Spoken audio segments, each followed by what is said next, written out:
ये वाकई अब तक देखा गया सबसे बहादुर बुजुर्ग था। इन दुष्ट दुश्मनों जापानियों को खत्म करने के लिए उन्होंने चालाकी से आत्मसमर्पण का नाटक किया और उन्हें अपने ही साथियों के घेरे में ले आए।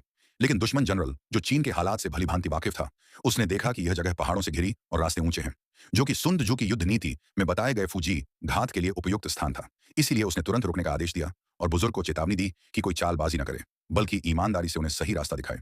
मजबूरी में बुजुर्ग ने रास्ता बताया, लेकिन रास्ते में कुछ दूर जाने के बाद वह अचानक रुक गया। दुश्मन ने पूछा, क्यों रुक गया? बुजुर्ग ने गंभीर आवाज में कहा, आगे यह तो बारूदी इलाका है। यह सुनकर दुश्मन जनरल घबरा गया। उसने तुरंत अपने इंजीनियरों को आगे भेजा जांच करने, और वाकई बुजुर्ग के बताए अनुसार वहां हाथ ग्रेनेड से बने जटिल जाल बिछे हुए थे। अगर बुजुर्ग न बताते तो वे सब हवा में उड़ जाते।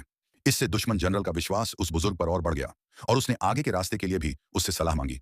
लेकिन उसे क्या पता था, यह बुजुर्ग वास्तव में अपने देश के सैनिकों के साथ मिलकर योजना बना चुका था, क्योंकि आगे घाटी में सिचुआन सेना पहले से ही छिपी बैठी थी। बस दुश्मन के आने का इंतजार था। दुश्मन सैनिकों को जरा भी अंदाजा नहीं था कि मौत उन पर झपटने वाली है। जब बुजुर्ग अपने साथियों के करीब पहुंचे तो उन्होंने एक विदाई कविता सुनाई। गौरव है लोहे सा, नदी की तरह बहता है जीवन, पीठ फेरो तो भी संकल्प अटल, कोई बात नहीं, कोई बात नहीं। कविता पूरी करते ही उन्होंने दुश्मन जनरल पर झपट्टा मारा।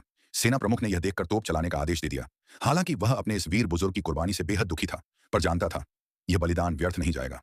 तोपों की आग बरसते ही दुश्मन सेना तबाह हो गई। खून की नदियां बह निकली। दुश्मन जनरल भी उसी आग में खाक हो गया। सच कहा जाए तो बुजुर्ग ने इंसान होकर भी अमरता पाई। मृत्यु के बाद भी वह एक सच्चे वीर आत्मा बने रहे। वह हमेशा हमारे दिलों में महान नायक बने रहेंगे।